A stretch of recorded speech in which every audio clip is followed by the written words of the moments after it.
Good evening, everyone. I'd like to call this meeting to order at 4 o'clock. Council, any additions or deletions to today's agenda? Councilor Nelson. I don't necessarily have a deletion or an addition. I just had a question about the first in-camera action item, which is golf course asset acquisition agreement.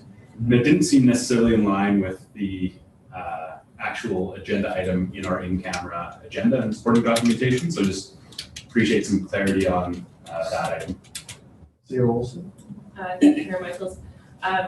Administration would like to clarify the title of the in-camera item 1 to read golf course acquisition agreement and long-term operational considerations.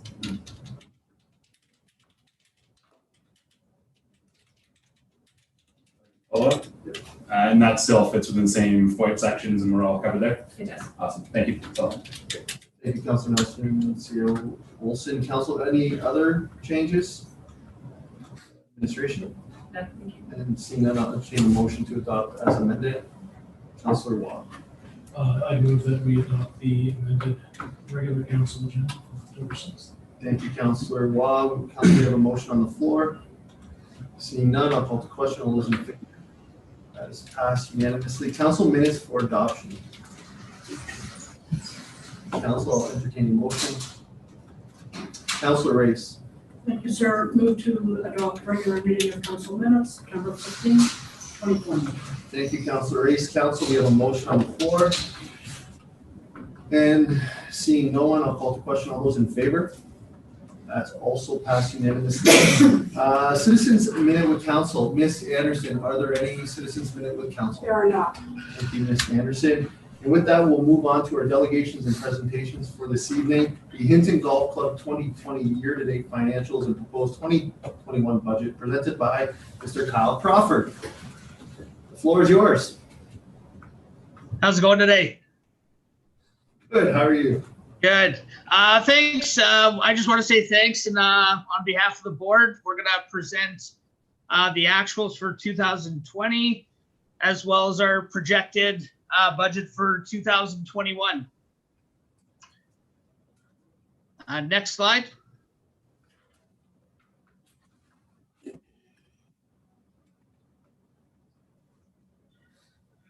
So here's our mission statement and golf operations plan, something that I think we actually did really well. All these things that we state, we excelled at in this year. So it was very positive. Next slide.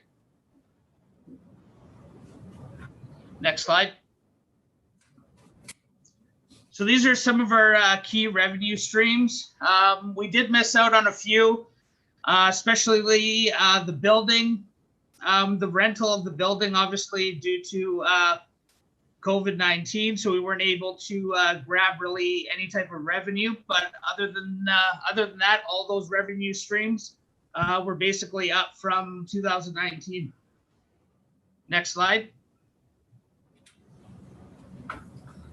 So here's the actuals to September 28th. As you can see, I'm not going to kind of go too into depth, but you'll see kind of all the way up to close to March. A lot of those net incomes were negative. They did sell some memberships in December, giving us kind of a net income of about $35,000. And then we kind of went into January, February, and March with a very substantial negative income. Then kind of COVID hit. We didn't know what was going on. April, we showed another negative 7,500. And May hit, we were able to start selling memberships. So we had a net income of 118,000. So we were just pretty much mirroring 2019 on the memberships. We sold about 187,000 this year versus I think 189,000 from 2019. And now we got into the golf season. We had a pretty good June.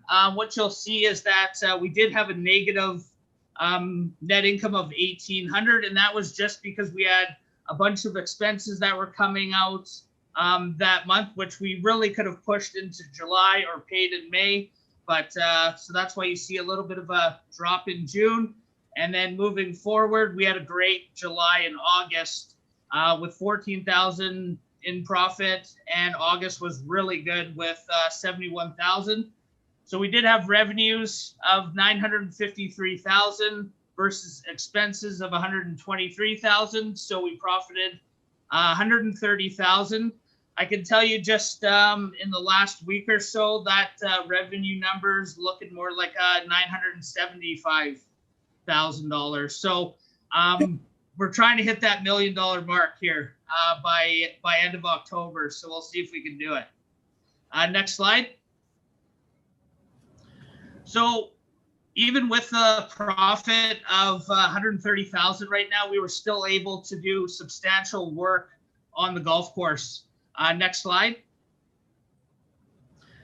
So these are two pictures. These were basically what a lot of the bunkers on the left-hand side looked like prior to me showing up. I actually went out with a few staff, and they were about 17, 18 years old, and we were able to build some of these bunkers back to where they're in really good shape. And then the maintenance chipped in as well, doing a few of the bunkers. So as a team effort, we still got some bunkers to do, but most of them now look like the picture on the right.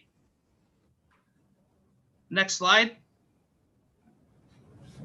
One of the pieces of equipment that we purchased that was necessary for our operation was a new sprayer. Our old sprayer had about 3,500 hours on it, and it was going to cost roughly in between $12,000 and $15,000 to fix it. So we decided to purchase a new one. And current leasing through the Hinton Golf Club, they always used CWB leasing. And I can tell you that they're not the best to lease equipment with. So this is just kind of an example of how we were able to save some money by going with RCAP leasing versus CWB. And we were able to negotiate kind of a bidding war on this machine. So they started at 53,000 and we settled at just over 46,000. But going with RCAP leasing, we saved the golf course about $5,600, just kind of maneuvering the lease and how it worked. Next slide. These are the rounds by category. So something that we're doing this year is we're really tracking our demographic, who's actually playing relative to our members and our public, so that we can target them come marketing time. So 2019 rounds, we're just over 12,000, and up to the 28th of September, we were just roughly 21,000 in golf rounds. So almost double the amount of rounds than 2019. So you can't complain. Next slide. So kind of going into some of the key additions that we're going to do for 2021 is our maintenance staff is very small, especially for a golf course this size. So we are going to add an assistant superintendent to work under our head superintendent for 2021. So there is going to be an increase in cost in that. Also, we are doing some work on the golf course, so we have implemented about a $25,000 hit on the maintenance budget side for course improvements. Something we're going to use our revenues for is we're going to actually update the golf course to maximize selling merchandise. Right now, it's not set up correctly to maximize sales. It's just kind of there. And then there's not really any selling advantages for that shop, even though it's a very big shop. Yeah, right now it's very unfunctionable. So we're going to try to get it back to being more functional. We've already started some of the drainage work on one of our holes, which is number 5. That's been causing the golf course a lot of problems in the last few years. And that will continue into 2021. And we're also looking at landscaping a little bit of the front core area, just making it a little bit more inviting. Next slide. So here's the projected 2021 budget to the 2020 actuals. So you'll notice in the fairways and greens department, it has went up substantially. And again, that's just hiring an assistant superintendent, as well as adding a $25,000 course improvement into that category. Food and beverage, basically we're expecting more revenue, and when you're running a restaurant, you have more expenses, you expect more revenue. So we are expecting about $200,000 in revenue next year for the restaurant, with expenses being about $184,000. Administration is up, and we switched actually mine and our bookkeeper's wage into that category. My wage was actually in the pro shop side this year, but next year it's actually going to be on the administration side. So that's why you see a little bit of an increase. There was an error on my part. You'll see that pro shop is $287,000. You can basically knock $74,000 out of that category. As the cart lease, I had it intertwined. Basically, we were paying it twice. So I have the cart lease down there at $74,000. That's also in the pro shop category. So our profit and loss, our profit will be $81,695 projected for 2021 versus the $7,500 that you see there. We're in great financial shape this year to pay the $50,000 loan payment back.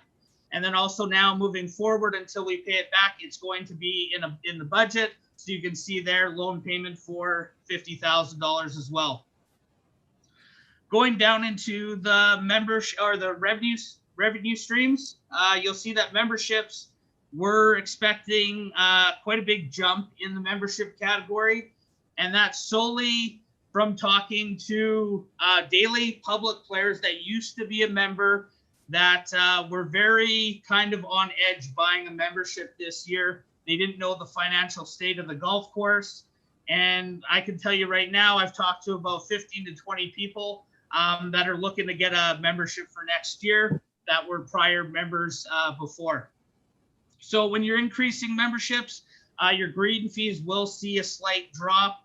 So we're about 300,000 this year, and we're projecting about 286,000. So just a little drop, but more on the membership side. Something we're really going to focus on this year, and especially me over the winter, is trying to create more corporate memberships. And we have a strategy. Don't really want to mention it because nothing's really solidified yet. But I have talked to a few local companies here in Hinton, and they were very welcoming to the idea. So before I kind of get ahead of myself, I think that number is going to be very achievable at the 50,000. Driving range, we're going to see a slight increase. We are going to buy an integrated driving range machine, which is actually integrated with the point of sale system. And we did this at my last facility, and they saw tremendous gains just solely because when you're on a token system, tokens can kind of fly around the facility, and you've got to kind of treat those like cash as basically $10 coins. So that's going to limit that, and we should see a little bit more revenue. Power carts, just a slight increase there, just because we're going to have more members and pretty much stay the same on the green fee side. So power carts are the same. Rentals, same. Wine, liquor, and food, we are going to see a slight increase. That's why you see a slight increase on the expense side in food and beverage. Not drastic, but definitely a little bit of an improvement. Banquets and events, I didn't put anything quite in there for banquets, just because we don't know exactly what's going on, if we're still going to be limited to that 50 people. If we're not, I would project kind of into that $15,000 to $20,000 range for revenue in that category. And with that pro shop reno that I was talking about earlier, we are looking at substantial gains on the golf shop sales side to 163,000. And right now, The golf shop is at about 101. It's going to finish the season at about 115, but still a substantial increase on the golf shop sales side. That's if we do go ahead with golf shop reno. Something we are looking at, actually we're not looking at it, we are going ahead with it, is we have partnered up with Byron Domes, who's he has a virtual golf machine, and we're going to partner, and hopefully this is the revenue. We're gonna kind of, can't get into details on the contract side of things, but this is kind of the revenue that we're gonna produce for all the winter months, about 27,000. So we're looking at about 81,695 in profit for 2021. So good season this year, but hoping for a better one next year. Next slide. And those are our two logos, Pano Bar and Grill and Hinton Golf Club. Thank you.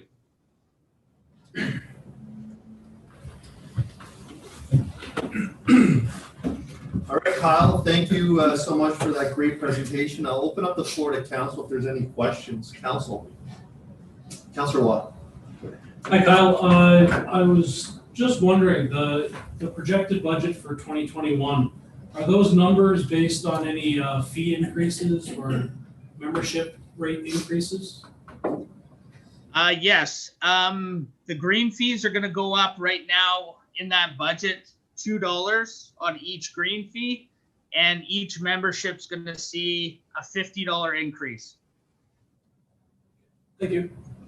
Thank you, Councilor Watt. Councilor Magoon. Hi, Kyle. Kyle, you know, the question I have relates to the perfect storm years that we've had in the past, right? We, you know, financially over the past couple of years, we've just had these issues between weather and between, you know, capital costs, those sorts of things. What is the course looking to in 2021 to sort of mitigate some of those potentials so that we don't find ourselves in a similar fiscal situation? So we track basically all the expenses daily, and we attach them to our revenue. So it's not even going to take a week before we notice that, hey, we got to dial back our expenses drastically because our revenues aren't producing the numbers that we're looking for. So this budget, you know, on a rainy season can be dialed back and basically, you know, minimize a huge kind of financial risk for the golf course. Obviously, there'll be a lot of tough decisions that would have to be made relative to the golf course. But if you get 2 months of rain, you know, that means, you know, a lot of staff might have to go, and just some tough conversations moving forward if that happens. Mr. Mayor, if I could just, you know, give council some comfort there too. Kyle has been amazing with those KPI updates on a daily basis, getting them for each day of the week, which I have no doubt that they have that back record of information compared to this season. So. Thank you, Councilor Magoon. Council? Well, Kyle, thank you so much for that presentation. It's great to see the improvements, the creativity, the attention to detail, and more importantly, the profit, of course. So we really appreciate your hard work. We've only heard good things about you. So thanks again. And we have other matters for the golf course to do just after this. So thanks so much for your time. Thank you. Okay, Council, with that, I'll entertain a motion to go in camera. Councilor Magoon. So moved. We have a motion to go in camera. Just for clarification for anybody that's watching, is it going to be re-live streamed, or the live stream just paused, or how's that going to work for anybody that's viewing? Administration. Free live stream as soon as we return from the camp. Perfect, thank you. Thank you. And with that, we have a motion to go in camera. All those in favor? And that is unanimous.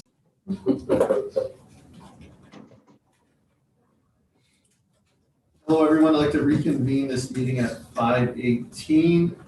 Council, anything further for this action item this evening? And seeing none, we'll move on to our first action item on the golf course acquisition agreement in 2021 operation. CAO Olson. Thank you, Mayor Michaels. Substantial work has been undertaken by both the Golf Society and the Town of Hinton in a collaborative effort over the last year to bring the asset acquisition agreement forward to council for approval tonight. The purchase price for the golf course is agreed to in the amount of $1,350,000 with assets excluding the golf course lease and the outstanding $235,000 operations allocation from 2019. No funds are expected to change hands as the agreement exchanges the golf course and assets for the Golf Society's existing loan with the Town of Hinton of $1.35 million. Administration is seeking approval of the Ad-Hoc operations allocation. But I would also like to add that this recommendation also stems from the hard work by Mr. Crawford and the Hinton Golf Society over the last year to operate the golf course and the positive professional relationship between both parties in executing this agreement. Changing course at this time would pose undue risk to the care and upkeep of the asset and create unintended impacts to the golf season for 2021. I'd like to express some thanks to Mr. Crawford and to Ms. Way in navigating this complicated process over the last year, and as well to the Society and administration. At this time, administration would be happy to receive any questions from council. Thank you, Ms. Olson. Councilor Magoon? Yes, my question for administration, well, I certainly agree that I think the Golf Society is best proposed to ensure that sustainable operations moving into the next year. It serves around the potential of putting out an RFP. Are we appropriately positioned to offer this sole source to the society, or should we be putting this out to an RFP? Olson? Thank you, Mayor Michaels, through council. At this time, administration feels that sole sourcing is the appropriate course of action due to that risk in maintenance to the asset and then the impact to that golf season through the purchasing or procurement policy. Due to those factors, it is appropriate to sole source at this time. Thank you. Thank you, Councilor Magoon. CEO Olson, council? Councilor Nelson? I'd like to move that council approve the asset acquisition agreement between the Town of Hinton and the Hinton Golf Society, and that council direct administration to proceed with establishing one-year operating agreement with the Hinton Golf Society effective October 31st, 2020 to October 31st, 2021. If I can speak to it briefly, this has been in the works for many months, and administration and the society worked hard to get to this point. And I think this year's gone exactly as we'd hoped. The society is doing better, the golf course is doing better, and we're in a more certain place as far as the municipality. So I'm very pleased with where we're currently at. I think it's the best as we can be doing. So thank you. Thank you, Councilor Nelson. Council, we have a motion on the floor. I have Councilor Magoon, Haas, and Wall. Yeah, I'm certainly looking forward to supporting this. I think the society and administration, they've worked really hard in the last year, and we are at a far more favorable place now than we were at the beginning of the season. And that's due to hard work and honestly just making sure that the course is run in the most efficient, responsible way possible. And with a little bit of luck on the mother's part, things turned out pretty good. And so I have the absolute faith in, presenting the board with the operating agreement into the next season. And I think, again, things will continue to do well. Having been on the board as council's representative, I'm very happy with some of the strategic planning they have vision for the next year. I think it's well thought out. It's not too much. It's responsible. It's reasonable. And it's going to help protect the asset moving into the next year. Thank you. Thank you, Councilor Magoon. Councilor Haas? Yeah, I'm going to, in support of this, it's just another example of a great partnership, administration working with another community organization. And it is a board that's worked very hard, and to the manager also as well to that has proven, quite an asset as well to the society and to our golf course.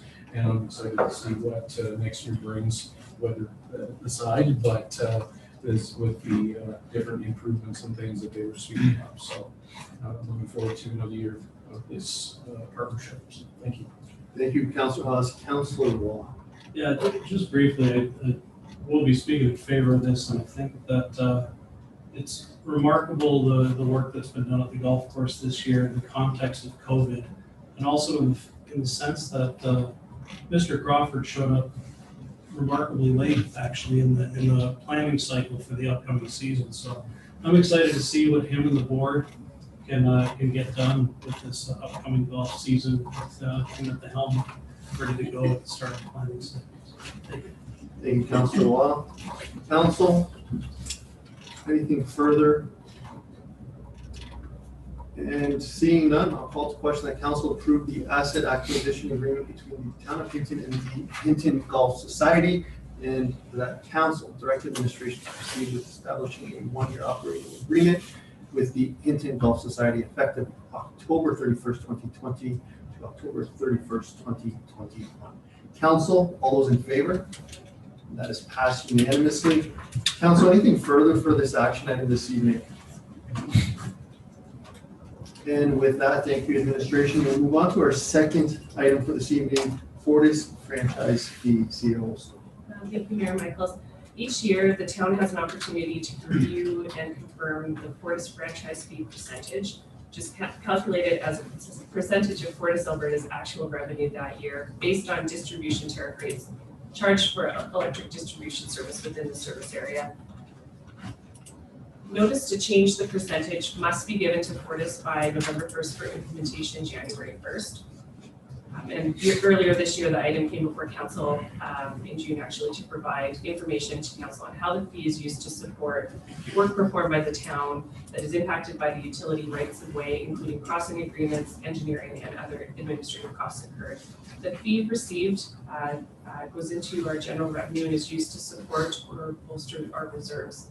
In addition to setting the fees, the franchise agreement serves to identify conditions and provisions related to the use of municipal rights of way. This time, the recommended action is that council approves a 0% increase to the Fortis franchise fee rider for the 2021 year. And I'd like to invite Ms. Fox to touch on what we've learned from the 2021 distribution rates information that is attached to this report. Ms. Fox. Okay. Thank you, Chair, through to council.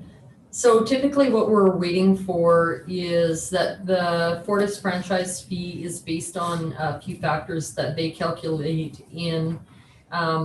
One of the things they give us is a franchise fee calculator that allows us to see based on their calculation if the percentage stays the same or if we change that percentage, what the financial impact would be.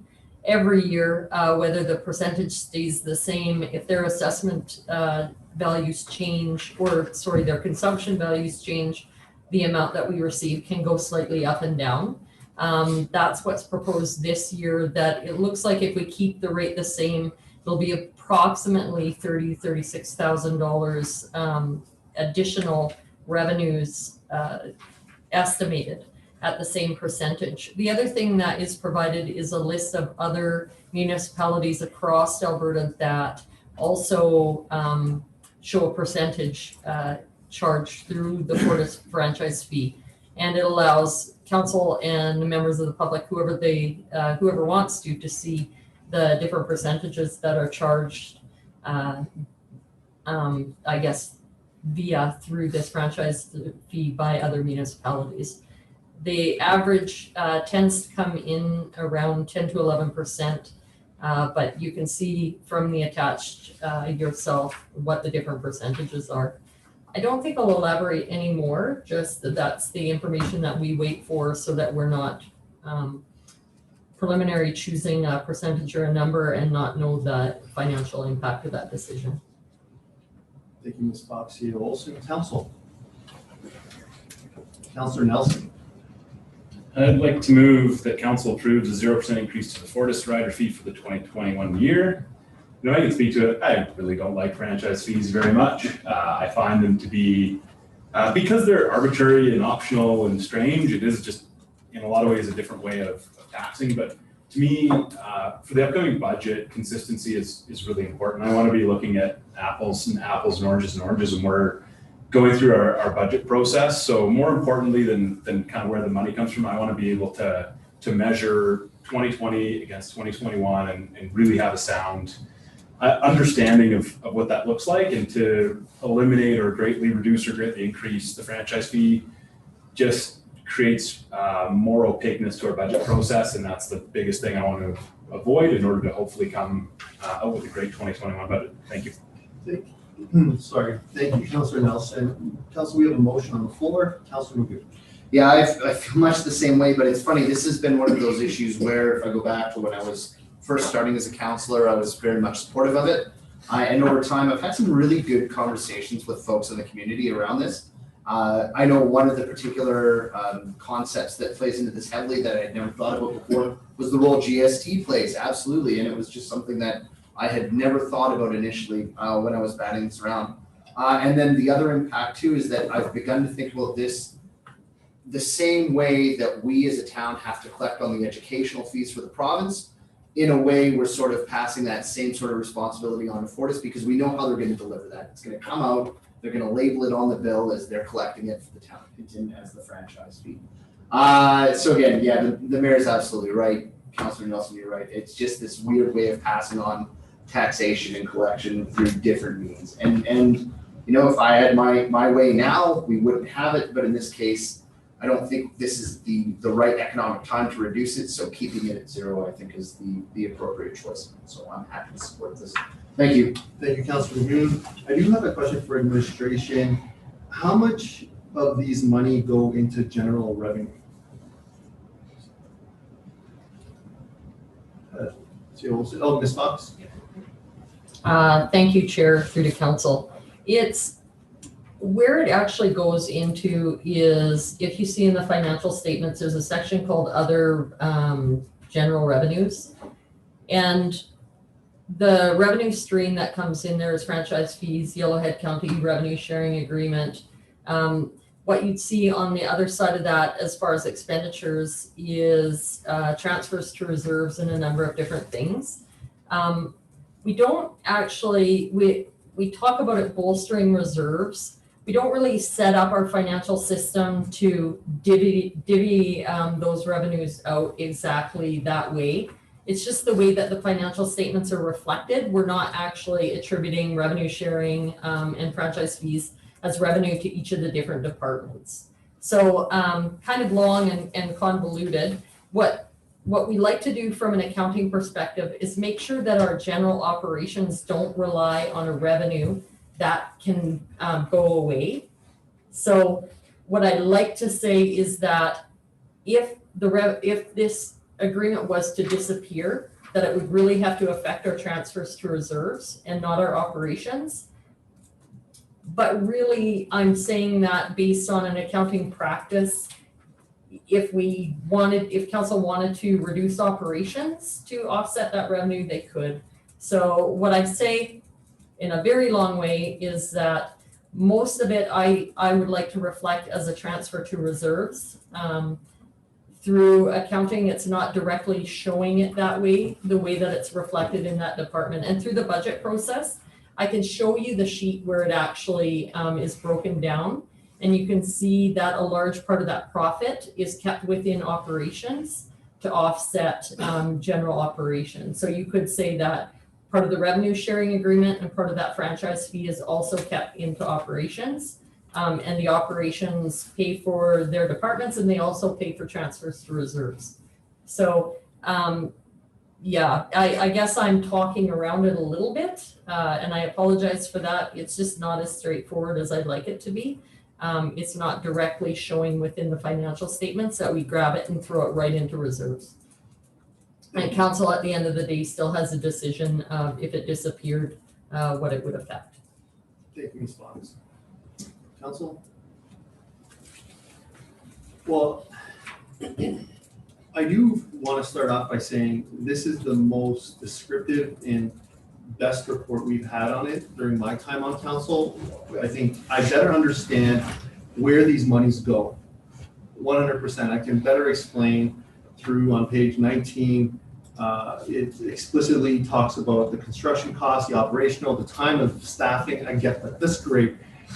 The reason I will support this is even though we made progress, we still don't have a great understanding on the previous expenditures to these costs, what they look like on a year to year, what specifically the amounts go into general reserves.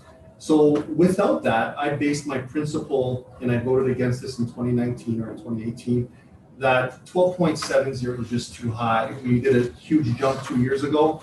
Our neighbors in Edson are at 4.25, Whitecourt's 2%. There are a few communities like Rocky Mountain House that are close to 12.7, they're at, I think, 12. Drayton Valley's 10. So again, many of us, I believe, don't conceptually understand this inside out. And with that, I will continue my same train of thought that I didn't justify the 2% increase, which is $216,000 from 2 years ago.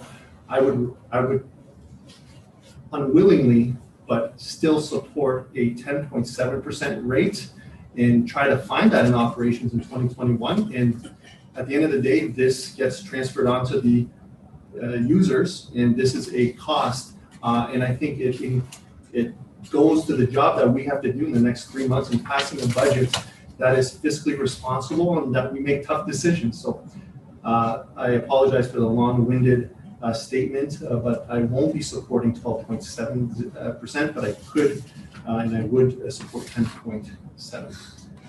Councilor Good. I guess just a point of clarification then, Your Worship.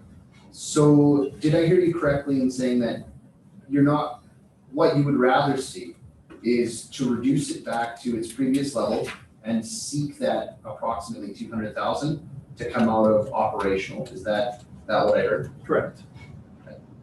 Through the, if I may mention that, through the budget process, we're going to have to come up with all these monies, regardless whether it's franchise fees cuts or other impacts of COVID or other operational challenges or our future goals of capital, right, are going to impact how much we want to put into reserves, how much we want to either cut or add to operations. To me, it's a holistic approach. And since this is directly tied to our revenue stream, to me, it's all in the same conversation overall. I hope that helps. Yeah, I'm sorry, can I respond to that question?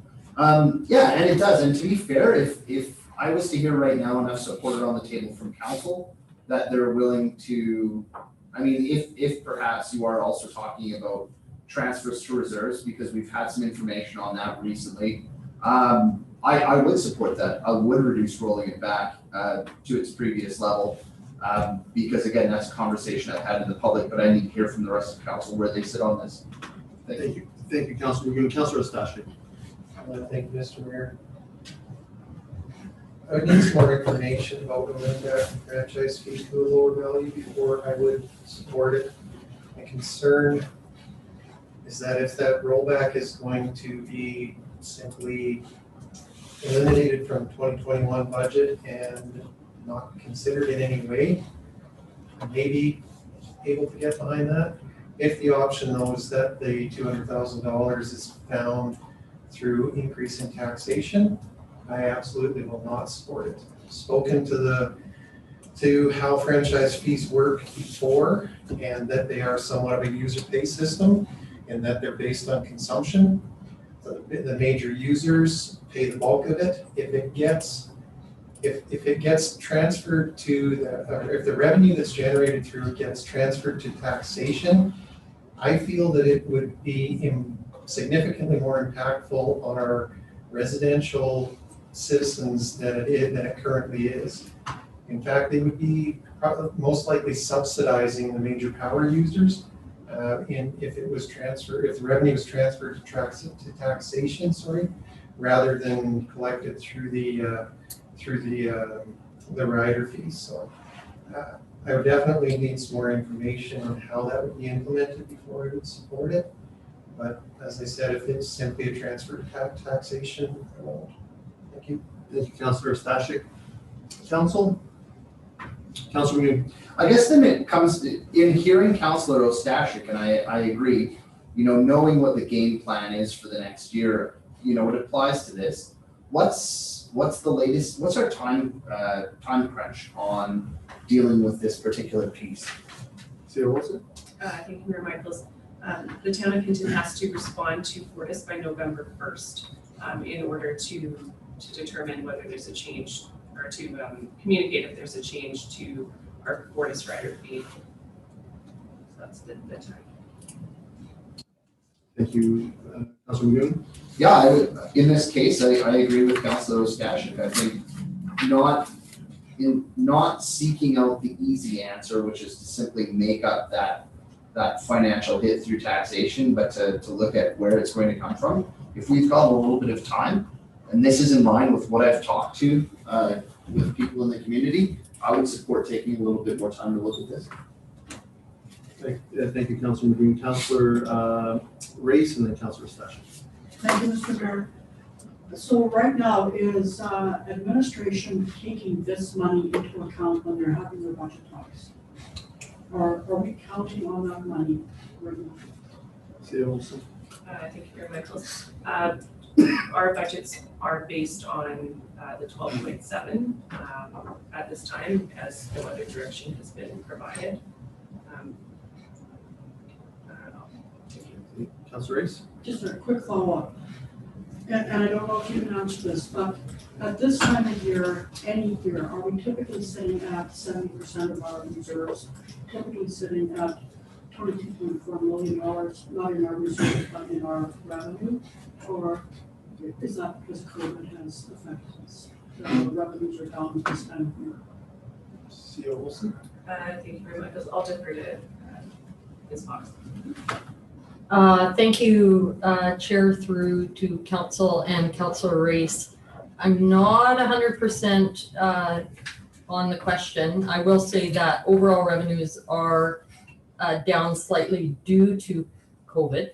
Absolutely. As our facilities were closed, we weren't generating the revenue that we anticipated there, and offset the expenditures with that. And to elaborate, the reduction of this from 12.7 to the 10.7, so approximately $175,000 to $200,000 to meet council's target of 4%, puts us close to a reduction of $800,000 from our current operating budget to meet the target of council. So the concern I have is, if we're counting on that money from Fortis to assist us with our budget and we don't really use it, that, and then maybe looking, like Councilor Stashik said, looking at other areas to recoup this money, or do we cut services, do we cut jobs? How will this impact us if we go from 12.7 to 10.7? So we really got to think this one out. Thank you. Thank you, Councilor Race. So with that being said, I absolutely respect the position Councilor Stashik is taking in bringing up the point that this could have a direct impact on taxation. Absolutely it can, but my philosophy is that we are the deciding factors on the budget. So for us, my approach is we make these tougher. This will encourage us to not be dependent on this revenue stream that we've grown throughout the last X amount of years to be dependent on, which is, like Councilor Nelson said earlier, they're weird, they're different. I don't know if you use the word weird, but it is a strange approach. I want us to veer back. In a perfect world, I'd like to be at whatever the number our exact expenditures are over a year-to-year basis. That should be the number, whether that's 5.4, 8.0. I don't know what that number is, but we've grown dependent. So that would force us to make tougher decisions come budget time. That's just my philosophy, but I understand that there is a risk that we might have to increase taxation to make up for it. But that is why we debate this at council. So I respect the will of council. We'll move forward with that. Councilor Magoon.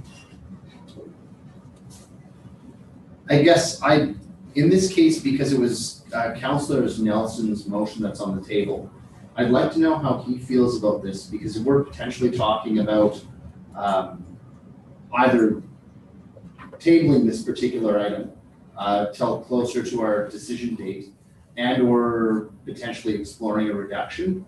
This has a direct input or impact on what he's put on the table. I'd just like to know sort of where he stands on this right now, because that's going to impact how I vote. Okay, I'll go to Councilor Nelson. If people aren't happy with the motion, I would happily have them make an amendment, so we can, we keep throwing out all these numbers, but we still have one motion on the table. So if somebody wants to debate 10.7 or postponing it to a future meeting, let's start making those amendments so we can really focus our discussions instead of just kind of lingering, hoping, like, it's a good motion. I'm happy with the motion, and if we want to vote on some amendments, let's do so. Thank you. Thank you, Councilor Nelson. Councilor Ostache. Thank you, Mr. Mayor. When I previously spoke, it indicated that I could be possibly convinced to look at a reduction in the rate. After a little bit of sober second thought, I've changed my mind on that, and I will not support revisiting the rate. The reason for that is at this point in the game, I don't think it's productive to play a shell game by reducing the amount of revenue collected through the rider fee by $200,000 and then try to find it in an offsetting way through the 2021 budget discussions. At this point, I would rather leave the rate exactly where it is for this year and do our best work that we can during budget discussions to simply find all those savings and efficiencies that we can and use it to help offset taxation.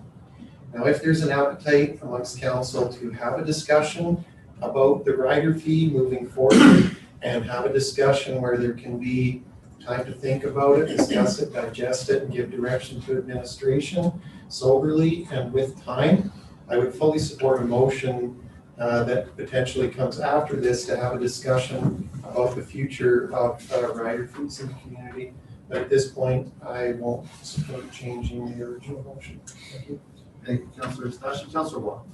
I'm in line with Councilor Stashik on this one. I think back in the spring, we set some parameters for administration to start building the budget with a maximum tax increase. I think it'd be more responsible if we're going to change or consider changing something like this franchise fee. I would rather do it earlier in the process so that administration knows what they're working with and they can do a better job trying to present a budget that reflects those numbers. I think changing it at this point in the game is it's just not a good process. So if we have some hard decisions to make, we have some hard decisions to make.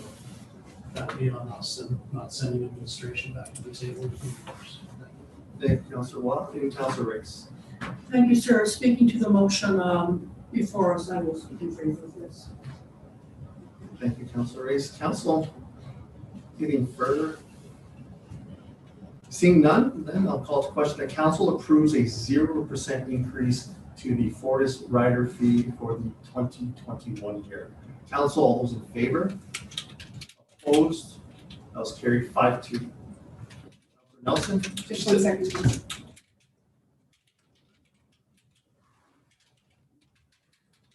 I had a clarifying question that could lead to a motion. When we approve our 3-year operating as part of our budget process, is the Fortis franchise fee noted on that document? Or is it something that we just kind of assumed? And if I can clarify why I certainly could be up for a motion that says that we tentatively approve our Fortis franchise fee alongside our 3-year operating budget or something like that, just so that we do it at the same time rather than waiting until later in the process. Ms. Fox? Thank you, Chair, through to council. If I'm understanding correctly, the Fortis franchise fee is included in the revenues in the 3-year plan. So you approve the 1-year budget, it's in the 3-year plan, and it's assumed with no other direction that it just stays the same across the 3 years. And if council during budget deliberation says, look, in 2022, we want to decrease that to 10.7%, then knowing that information, I can reasonably predict what that number will be and include that in the budget going forward. So one clarification. Is it a separate line item within the 3-year operating, or is it just part of revenue? So it is actually under franchise fees on the there's a financial statement that is by category, Okay. and it's franchise fee under revenue, and there's 2 portions to that, gas and hydro. I think at this point I'm comfortable not making a motion, and when we have that budget in front of us, I think we've got a 3-year operating, we're comfortable with the overall number, and we want to start reducing the franchise fee and increasing taxation alongside it. That's probably the best time to have that conversation. And I don't think it needs a motion at this time. So thank you, Mr. Chair. Thank you, Councilor Nelson. Council, anything further for this item? Okay, And seeing none, that'll bring us to our information items. The first one, January 1st to August 31st, 2020 year, the financial statements and capital project plan update seals. Thank you, Mayor Michaels. This item is before council tonight to bring a look at the town's financial position to the end of August 2020, including any adjustments due to COVID-19 during this time. Overall, town revenues and expenses are coming in under budget as expected, as decisions were made through the pandemic to manage the estimated financial impacts. The extent of uncollectible taxes and utilities is not reflected in this report as it extends to the end of August, and our deadline was August 31st, 2024 for taxes. Additional information will be provided at year end to reflect any impact. At this time, I'd like to confirm that administration is not requesting any funds for the emergency reserve fund of $240,000 redistributed through the rec center reserve. As of this time, it's not necessary. I will ask Ms. Fox if there is anything further to highlight as far as information within the statements, or any clarification that she'd like to provide before we receive council's questions. Ms. Fox? Thank you, Chair, through to council. To not repeat anything CAO Olson has stated, just to capture some of the highlights. Of course, as we stated, due to COVID mainly, the revenues are reduced slightly at this time. The overall taxation uncollectible right now is a very slight percentage difference, 7 to 8% lower than previous years. I think where we're really going to probably see and have to be prepared for debts not being able to be paid is into the new year. In some of the discussions with other municipalities and listening to some of the reports, I think financially people might start struggling more and more into Christmas and into the new year. So we're just going to pay attention to that and watch our cash flows and try and manage that appropriately. I'd say overall financially, we are in a pretty stable position at this point compared to some of our neighbors during the COVID time. I'd like to say thank you to council again for the quick direction and administration for the support and the work that they did through COVID. I know for about 12 weeks straight, we worked hours on end, tons of overtime, lots of unpaid overtime, to make a lot of decisions, and we did our best through that time. And I think that there were a lot of people that had to make a lot of quick, hard decisions, especially in the community services area. I had to look at the financial side of things, but I know dealing with people and the decisions that had to be made were extremely difficult, not something that we wanted to have to go down. But at the end of it, I think that Hinton right now is in a better position as far as the services that we're providing and getting them back up and running. And hopefully we can sustain that. And hopefully that's reflected in the report that we've shown here and the work that has been done up until this point. I think I'll just leave it at that. And if there's, I guess the one other thing I would point out is, and I think council was expecting this, is that within the capital plan, the percentage complete is lower than we would typically be at.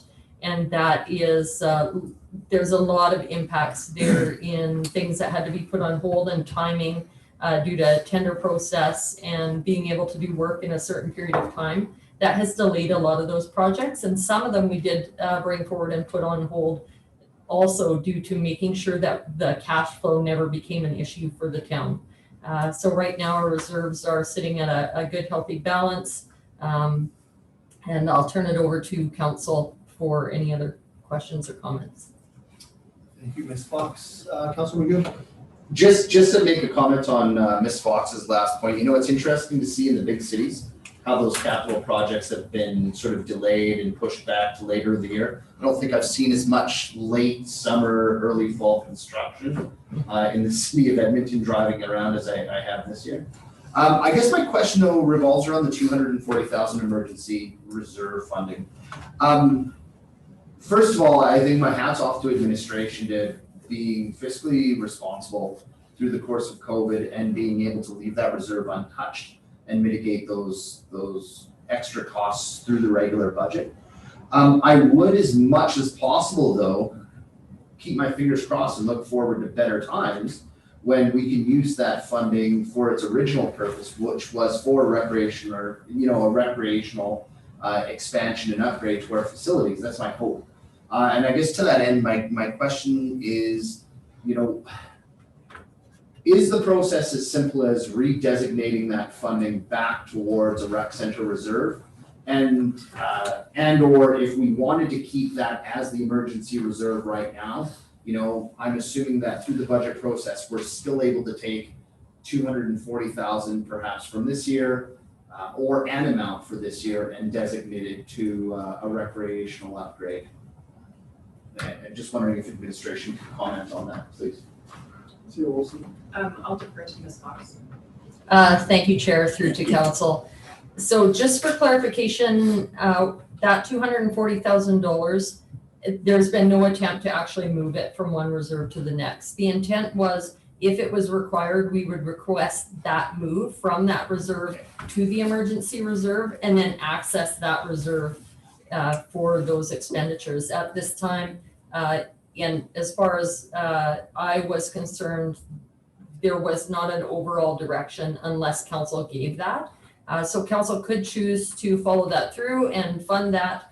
One of the things we did do upon council's direction is the budget deliberation process that's coming forward is including a reserve for emergency items and operations such as these that are unplanned, and hopefully a plan to try and fund little amounts so that we have some sort of access to funding through those sorts of events. That's perfect. Thank you. Thank you, Councilor McGoon. Councilor Reese. Thank you, Mr. Mayor. Are you, I don't know if you looked up, CEO, are you able to comment on what our debentures currently are and when they will be paid off? Thank you. I'll defer to Ms. Fox on that. Thank you, Chair, through to Council. So I know that at the end of the year, this year, it's anticipated that our debentures will be roughly about $5.5 million. I'm going from memory. I do have a schedule on this if council needs further information. Yeah, I think we're at 13% of our overall debt capacity. A good place to look for that information as far as to the end of 2019 is in the audited financial statements. There's a note section, and it is captured in there very well in detail. And we've added very little to the debt capacity, and the only debt that's considered to be added at this time in the plan approved by council is for the fire engines.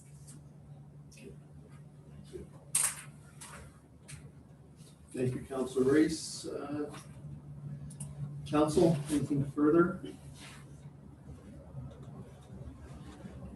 If not, I will entertain the motion. Councilor McGoon.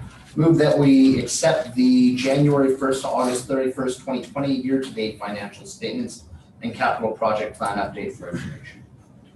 Thank you, Councilor McGoon. Council, we have a motion on the floor.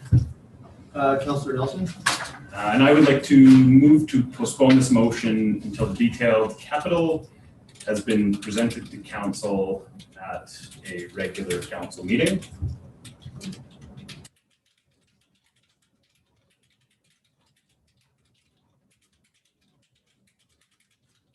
And if I could speak to it, the summary that is in our public document is available for everybody. And I think for us, generally, when there's been a summary publicly available in camera, we've been presented with the detailed capital. And that's just something I'd like to see prior to formally accepting this for information. But I also don't want that to sound like a negative towards the financial update. The amount of comms surrounding our finances in the town of Hinton that we're experiencing is atypical of many municipalities right now. And hats off to everyone that's been involved in really managing this proactively and having us not be in a position where we've had to make absolute life or death decisions. So I'm really happy with where it's at. I just would like that detailed capital prior to accepting information. Thank you. Thank you, Councilor Nelson. Councilor McGoon. Yeah, just to speak on that, I'm supportive of that. Thanks, Council Reviewing Council. We have a motion to postpone on the floor. Any further debate? And seeing none, I'll call the question to postpone the above motion until a detailed capital budget has been presented to council at a regular council meeting. Council, all those in favor? Opposed? That was carried 4-3.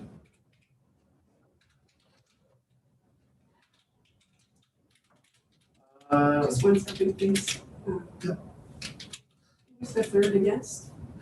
House race discussion. Race, thank you. Anything further for this information item? Seeing none, that'll bring us to our second item. Cerebral palsy is a neuromotor disability, which is the most common permanent lifelong physical disability in childhood. Cerebral palsy affects an estimated 17 million people worldwide in all levels of society and all levels of socioeconomic status.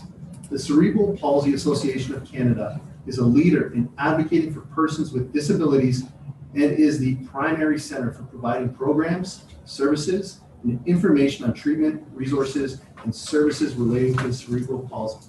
And I, Mayor Marcel Michaels, hereby declare that October 6th, 2020 be proclaimed World Cerebral Palsy Day in Hinton, Alberta.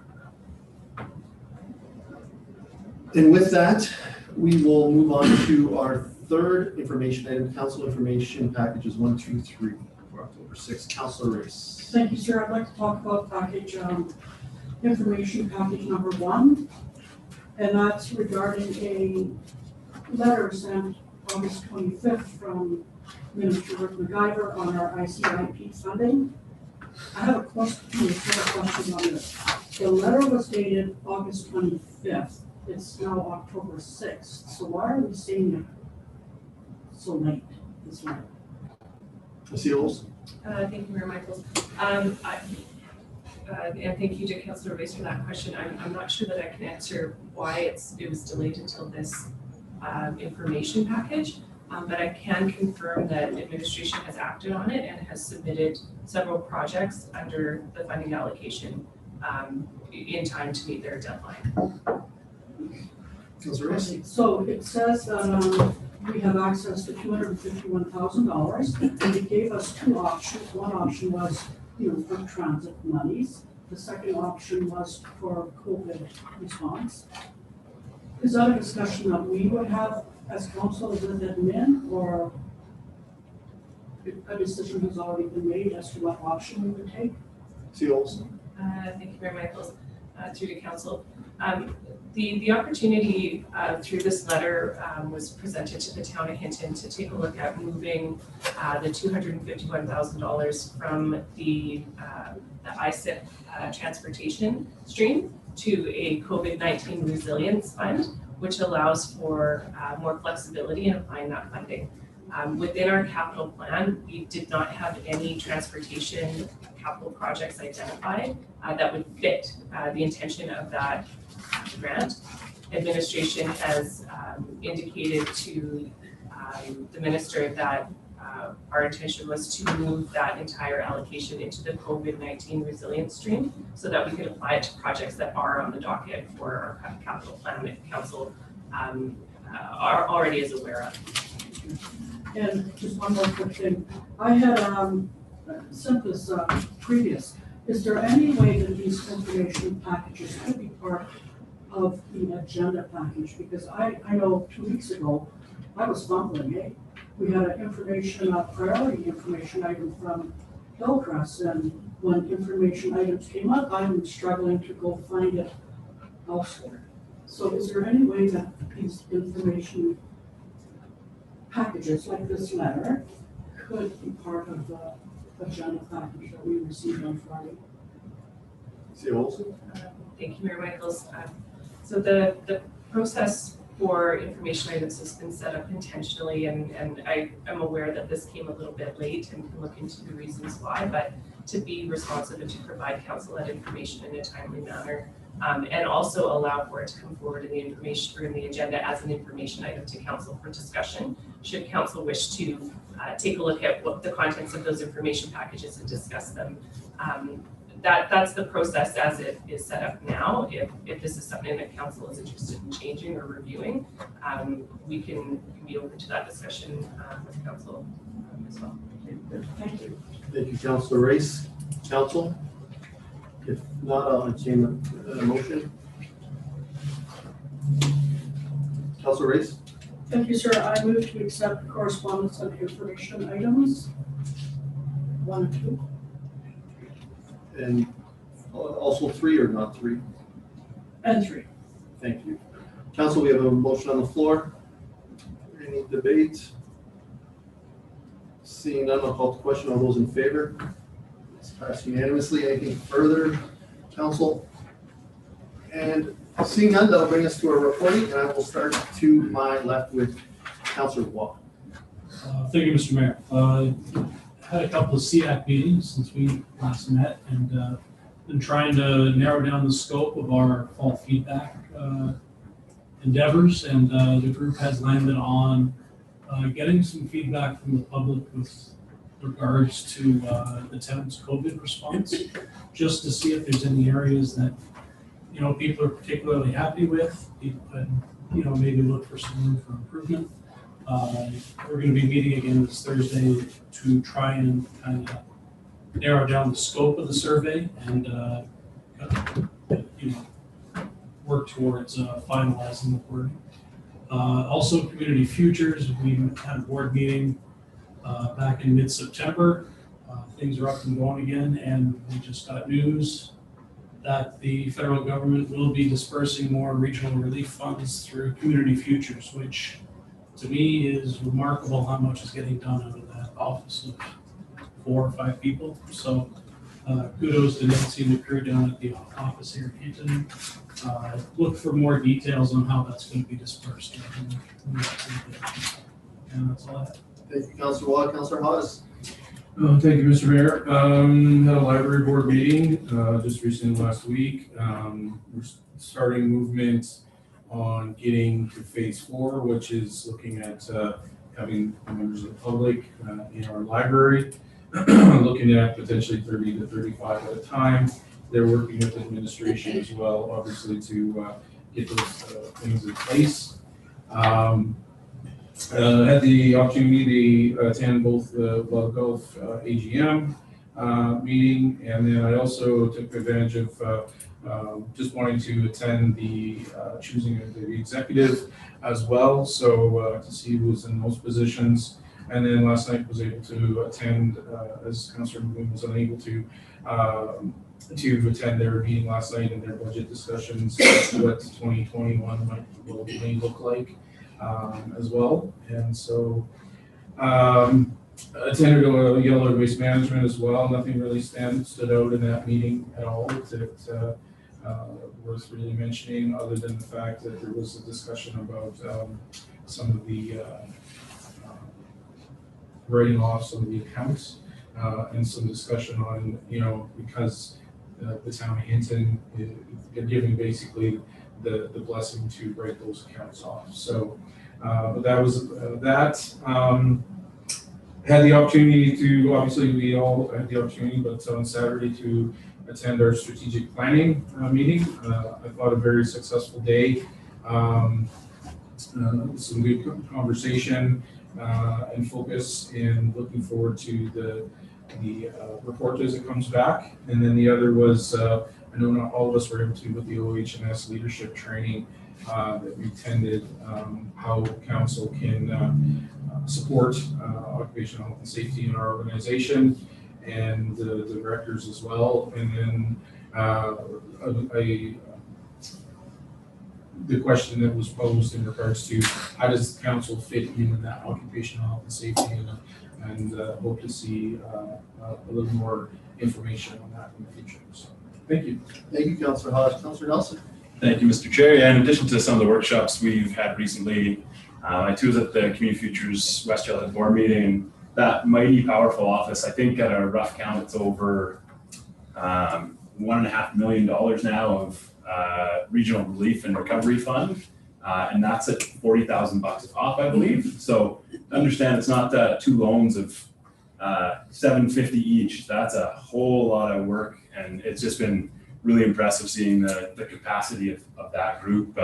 And I think a special thanks to the members of the IRC, there's a separate committee within that for investment review, which from our town is Councillor Waugh, so there's certainly a bit of extra work involved with that. I this week attended the first of 3 parts of an FCM Climate Leadership for Elected Officials course. Yesterday was our 3rd Ad-Hoc Wetland policy meeting, and the terms of reference I'll circulate to all of council once those are approved, but those should be approved within the week, which is a provincial group looking at the outcomes of the wetland policy to date since it was implemented, which could have some impact on some of the challenges that we've had. So advocating on behalf of municipalities what challenges we're facing. So it's a really interesting group.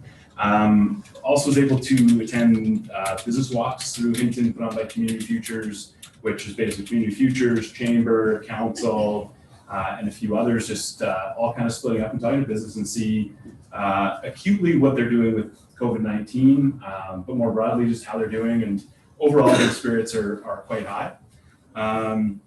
We also had a destination marketing meeting since our last regular council meeting, and another one upcoming tomorrow night. So those have been quite interesting and productive. I'm really impressed with the guests they brought last time and the experts that had around the room. And I want to thank all the hoteliers for their buy-in, because their involvement is what will make destination marketing organizations successful. And then on Sunday was able to attend the Missing and Murdered Indigenous Women and Girls walk and presentation, and it's a very important one for our community. It's been ongoing for a lot of years, and it was put together a little bit more quietly this year just because of COVID, but it was, I would suggest, more powerful than ever. The presence of the RCMP and Surge was great, and there's art piece of a red dress in concrete done by a local, which was, I have no idea how it was made, but it's really, really interesting. But it's just important to note that Hinton is kind of the eastern edge of the Highway of Tears, and it's a highway that's taken the lives and a lot of which are still unaccounted for of missing Indigenous women and girls. So the Friendship Center puts it on, and Jennifer and Yvonne and everybody that puts it on. It's a tough night, but a great night. So and that's all I have. Thank you. Thank you, Councillor Nelson. Councillor McGill. I certainly don't want to spend too much time talking about the workshops that we've all participated in, but important nonetheless. So that's appreciated, the time and effort that went into planning those. Obviously, from a committee perspective, lots on golf over the last couple of weeks. I do appreciate last night the assist council at Haas. Thanks a lot. I was single parenting it up last night, so that coverage really helped out. In terms of topics, obviously a lot relating to the 2 items we dealt with this evening. Also, we had an in-camera personnel issue that the board had discussed, but again, it being in camera, we can't go into the finer details of that, but it was a personnel issue. And yeah, I think what's really exciting is now that we've approved the town to start looking at the operational agreement, is some of the capital investment pieces that are slated, and really upgrades that are slated for the next year. Kyle has a lot of good ideas around merchandising that I just wasn't aware of, and that really comes from his expertise working at other golf courses. I'm excited to see how they play out from a revenue generating standpoint. But just as somebody who uses the facility, really it's the infrastructure upgrades that they're looking at as it deals with water drainage along the back close to hole number 5 that Kyle had mentioned. They're looking at really trying to deal with the long-term problem, because anybody who grew up in this area knows that is it's moist back there, it is wet. And they're looking at doing it and really trying to be fiscally responsible. They've established some hard deadlines that are going to save them a lot of money, but they still want to deal with the problem without getting into anything that's going to impact their ability to negotiate. So I was very proud of the discussions and how fiscally responsible they were and focused through the last round of meetings. And that's it. Thank you, Councillor McGill. Councillor Race. Thank you, Mr. Mayor. So last Sunday I attended a ASH meeting, and as you all know, ASH will not be submitting for a 2021 appropriation amount in the budget cycle, and they will come and speak on that. I have to say, I am so proud of that committee. They, how they're handling COVID, how they're responding to their users. Excellent bunch of people. I too was part of the business walk. It was just super to reconnect with a lot of people in the area that I was given. The conversations were really beneficial in how they're handling COVID and what they're gonna do moving forward. I had no idea what some of these businesses are going through, how some people are just counting on that CERB money and they don't want to let go of it. And that's really impacting businesses, getting people to come and work. I also attended the strat planning, and that's it, sir. Thank you, Councilor Ace. Councilor Stashik. Mr. Mayor, I also do have the opportunity to attend the Destination Marketing Organization's initial meeting and was pleased to see that a large number of the hoteliers showed up. A lot of interest in the community, so that's definitely promising. Looking forward to tomorrow night's meeting as well, and hoping the DMO can move forward and get off the ground. That represents a lot of good things that could happen in our community if that can be back to reality.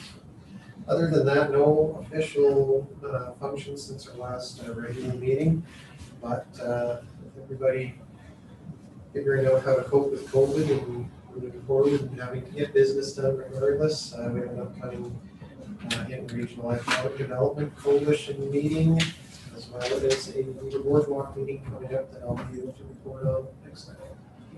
Thank you, Councilor Stashik. We'll start off with the Business Walks Community Futures. Thank you to our councilors who sit on that board. It's amazing the work that Ms. Robbins, her staff, and our board members do. So a big thank you for those updates. They're much appreciated. AUMA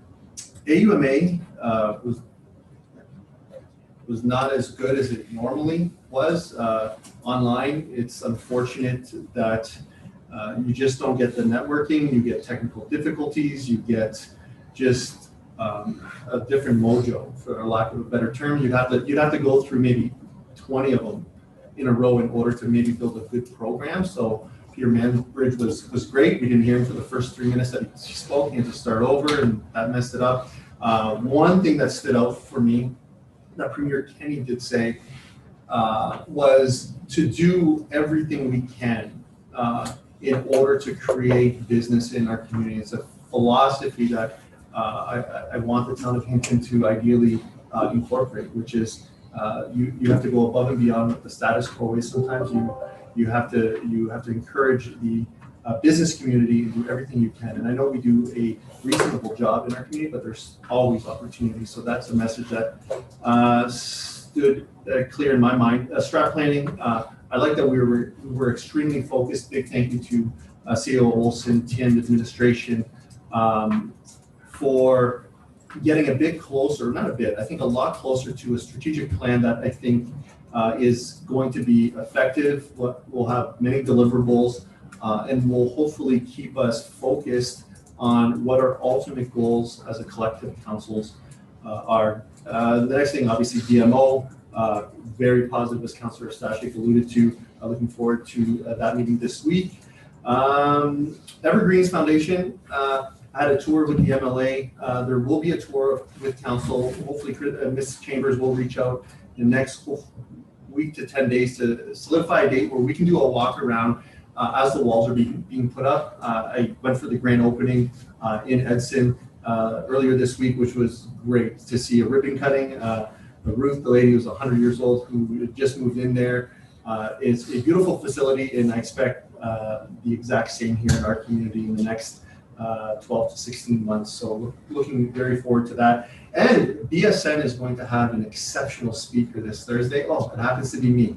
So if anyone would like to join in this Thursday at 8:30 in the morning, BSN, please reach out to Louise Gale, and I will be talking obviously about town issues, strategic planning, things of that nature. So I think that's all for me. CEO Olson. Thank you, Mayor Michaels. So I'm very pleased to announce that our legislative clerk vacancy has been filled after some time. Ms. Sandra Rendell will be joining us on November 2nd from the MD of Fairview, and she brings considerable knowledge and experience in this field, as well as background as a development officer for the MD as well. So we're really looking forward to welcoming her to the team. And just to, for folks watching at home, this role is really critical in support of council's business and through council meetings, reports, adherence to and understanding of key council bylaws and policies. We are really looking forward to having somebody in this role with the kind of experience that Ms. Rendell does. So look for her the first week of November and extend your welcome to her as well. Do want to extend some appreciation to the community for their patience and understanding over the weekend with the water conservation efforts that we needed to put in place as required maintenance was taken care of on the water treatment plant. Everything went according to plan and there was sufficient potable water, but it's no doubt in part to the efforts on behalf of our community to accommodate that work that was needed. So thank you to everybody on that note. And then just one other update. You may notice that we remain in the committee room at this point and haven't moved back into council chambers yet. Lots of work has been done through our IT and health and safety and corporate services areas to support the transition to move back there. Technologically, we didn't have Zoom capabilities in there previously, and there was some technological pieces that needed to be worked out in order to continue to live stream our meetings to the public, as we've heard some really good support in how we've been managing that. The main consideration prior to moving back is health and safety related, as in council's podium, as well as in administration, we're kind of shoulder to shoulder. So we really want to make sure that we're doing our due diligence and keeping everybody safe. Masking does present an issue in speaking into the microphones. We just want to make sure that this runs smoothly and put the things in place that we can to give peace of mind to the people that will be operating in that room, and as well as any members of the public that might return to attending council in person. So just a little update to the public and to council as well, to let you know that we're working on that and hoping even later this month to be moving back into that space. That's everything for me. Thank you, CAO Olson. Council, any administrative inquiries tonight? Any notices of motion? And seeing none, I will call a 7-minute recess and we'll reconvene at 6:30. You need to go in camera. Should we go in camera first? We have to go in camera. I wanted to call it after. Like I was. Okay. For the live stream, we should do it. For the live stream, we should, then we can stop it completely. Okay, we can discuss. We'll be in recess right now, and then we'll figure that. Council, I'll entertain a motion to go in camera. Councilor Haas. Make the motion to go to camera. Thank you, Council. We have a motion on the floor. All those in favor? It's unanimous. We're in camera.